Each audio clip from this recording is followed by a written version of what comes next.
부산 문현동 금도굴 사건에 대한 방송을 사탄인가요? 하겠습니다.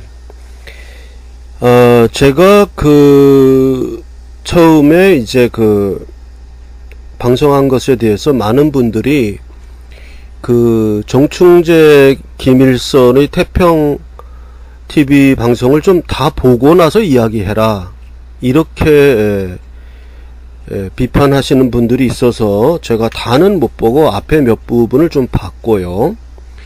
오늘은 선구자 방송에서 한 8월 7일자 방송, 문현동 금발굴 정충재 김일성의 사기 행각, 이래가지고 반대되는 입장에 방송하는 걸 좀 봤습니다.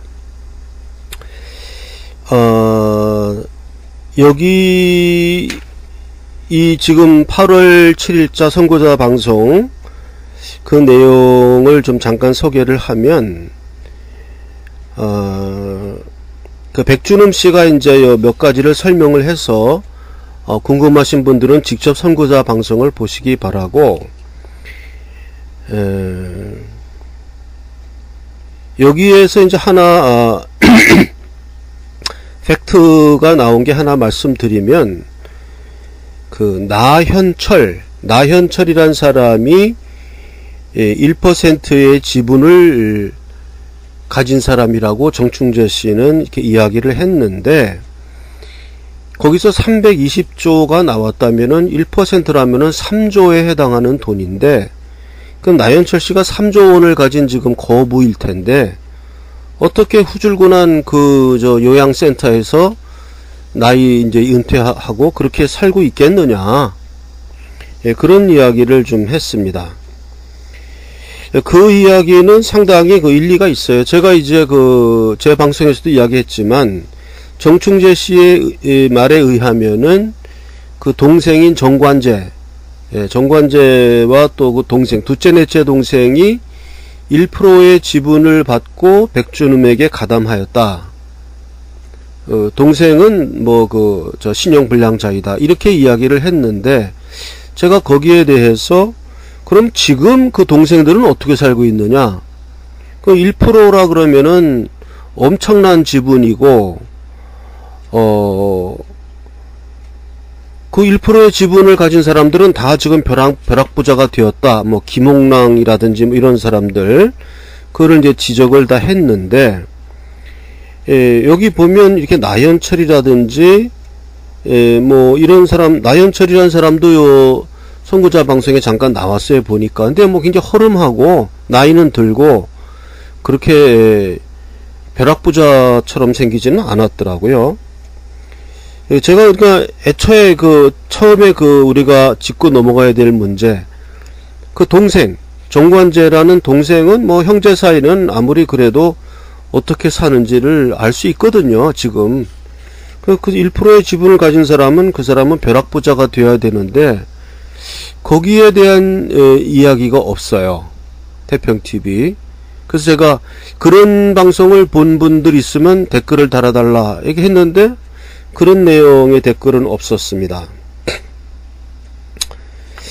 그 다음에 이제 두 번째 팩트로서 나오는 게 뭐냐 하면, 정충재 씨는 미국 사람 리차드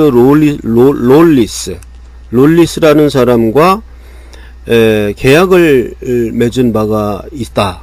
그래서 그 사람이 CIA 출신이고, 이 문현동 금도굴의 50%를 미국이 지분을 갖는다, 이런 방송을 한 거를 저도 봤습니다. 그래서 그것이 틀린 이야기다 하는 이야기가 뭐냐 하면, 선구자 방송에서 백준음 씨가 보여준 계약서 내용, 리차드 롤리스와 정충재, 그리고 또 백무엇인가 하는 실제 이제 굴착을 한 회사, 3자 계약 내용을 보니까, 리차드 롤리스 씨는 미국 사람인 맞는데 CIA의 자격으로 한 것도 아니고 그냥 개인 리차드 롤리스하고 계약을 한 거이고, 또 나중에 보여주는 문서를 보니까 2년인가요? 언젠가 해약을 했더라고요. 예, 그래서 리차드 롤리스와의 계약은 해약되었다. 근데 이렇게 돼 있는데 어떻게 미국이 50%의 지분을 갖는다는 얘기인지 그거는 좀 말이 안 됩니다.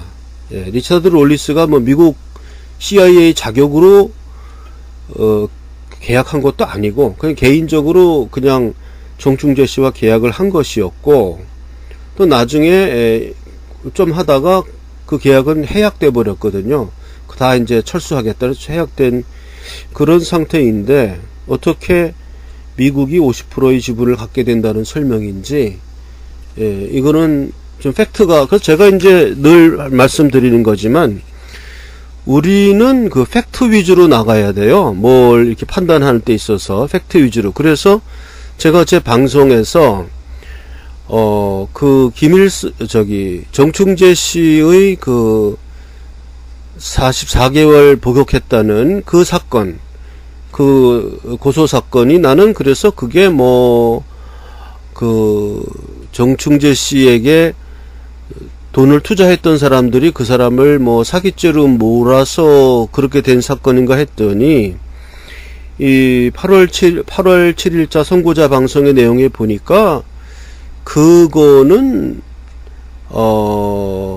그 내용이 아니고 백준흠 씨를 폭행하고 그런 식으로 관련돼서 백준흠 씨가 이제 고소를 하고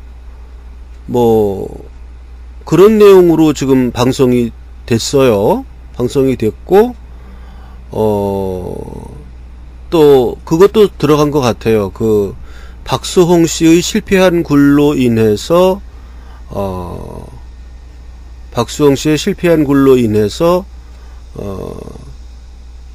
이렇게 사기를 쳤다. 이런 내용인지 확실히 그 잠깐 봐가지고는 알기 좀 어려웠는데, 어쨌든 그 정충재 씨가 44개월의 유죄를 선고받은 그 형사사건, 그 내용을 우리는 알아야 됩니다. 그 내용을 확실히 알아야 돼요. 그거를, 제가 이제 카톡으로, 그 공소장을 좀 받았습니다. 그 정충재 씨의 공소장을 제가 받아서, 그거를 한번 읽어보고, 다시 또 계속 방송하겠습니다. 공소장을 지금 읽어보겠습니다. 제가 카톡으로 받은 공소장인데, 부산지방검찰청 동부지청, 검사는 서범준 검사, 2005 형제 4938 13678 21222 21700호, 아마 이제 여러 개의 사기 사건이 병합된 것 같습니다. 2005년 9월 15일.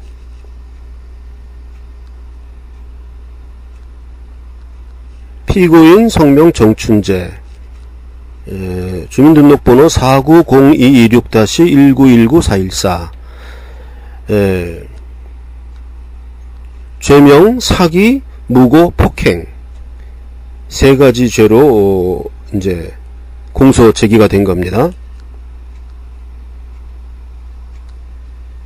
공소 사실 한번 읽어보겠습니다. 피고인은 공소의 박수웅이 1987년경부터 좀 너무 길기 때문에 짧게 읽겠습니다. 일본군이 약탈한 보물이 시작하여 1991년경부터 그 안에서 굴을 팠는데, 위 박수웅에게 6천만원 상당을 투자하고 했으나 어뢰기지를 발견하지 못하였고,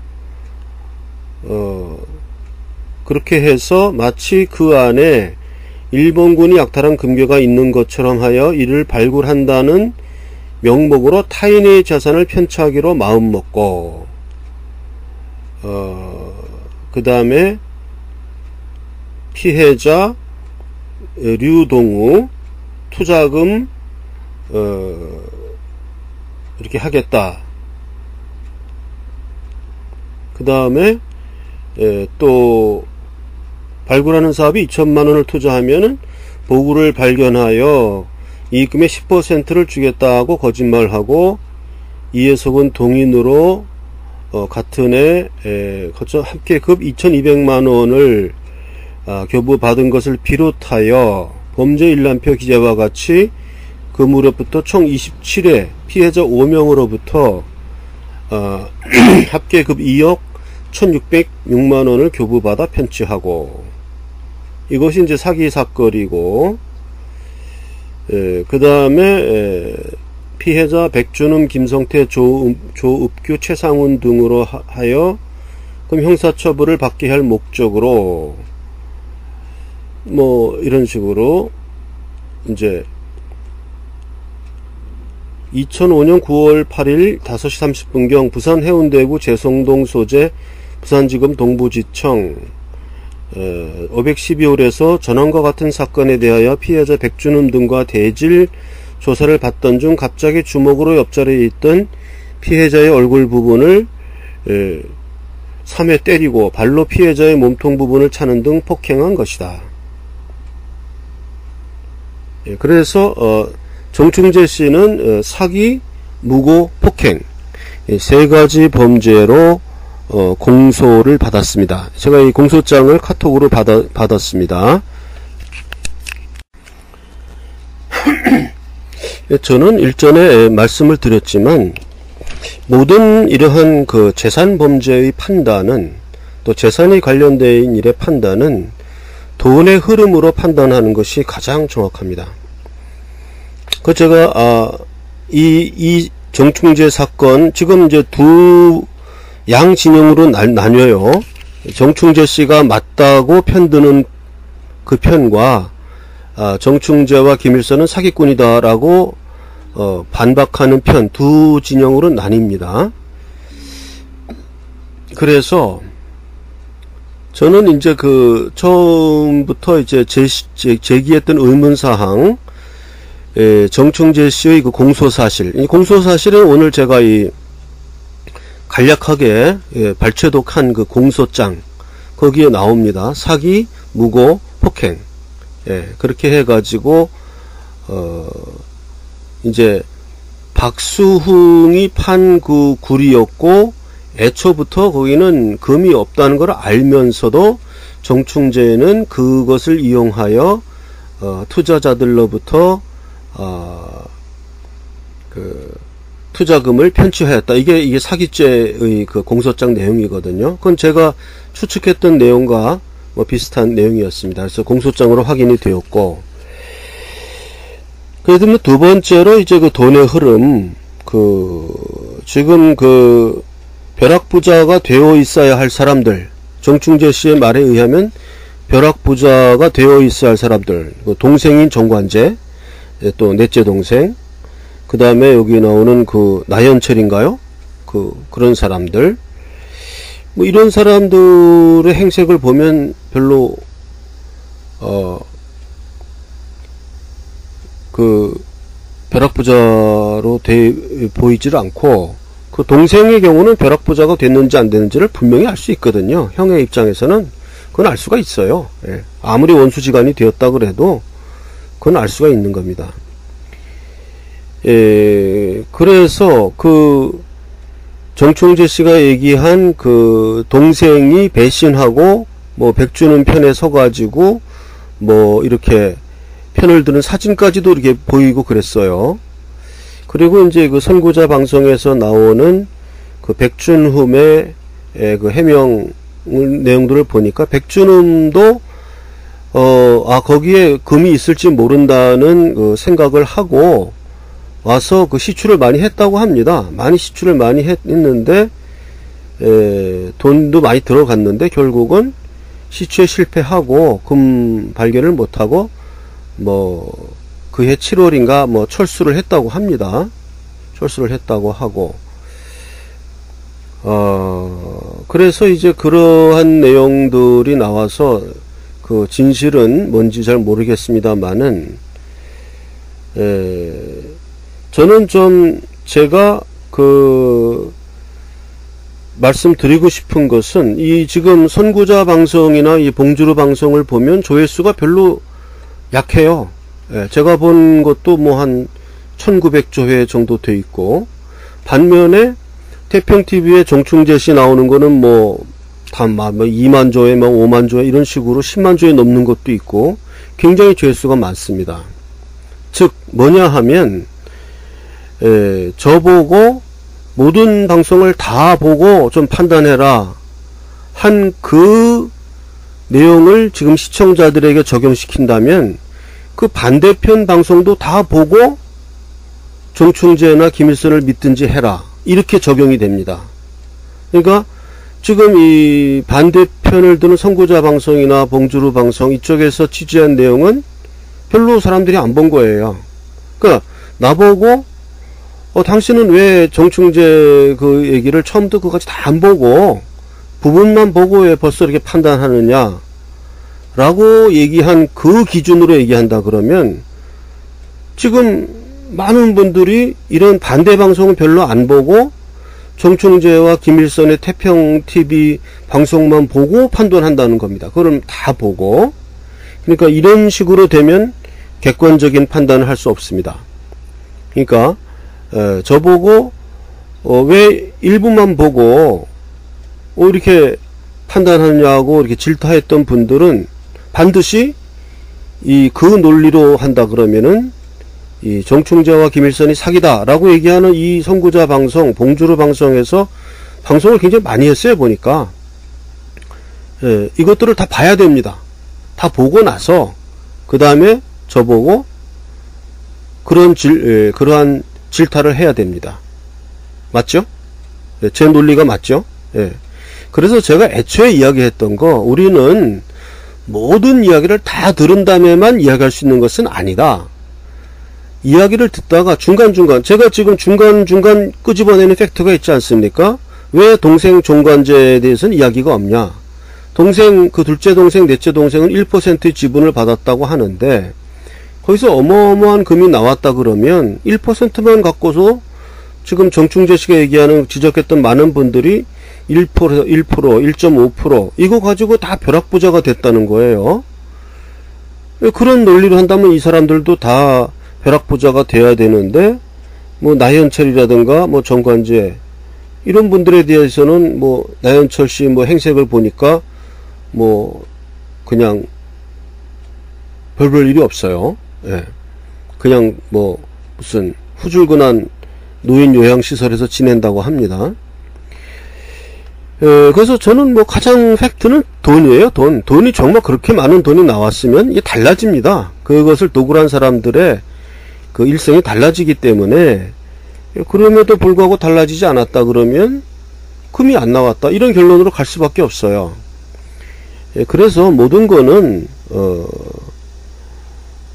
이게 팩트를 보고 양 진영의 이야기를 보고, 원래는 양 진영의 이야기를 듣지 않고 한 진영의 이야기만 듣더라도 판단할 수 있습니다. 그 자체 내에서 모순된 걸 발견하는 거죠. 제가 도출해냈던 그런 결론, 그 동생은 벼락부자가 되었는가, 정충재 씨 사기 사건의 전모는 무엇인가, 이렇게 한 진영만 듣고도 그것을 의문점을 제시할 수 있어야 되는데, 그것은 많이 트레이닝 된 사람들이 그런 걸 합니다.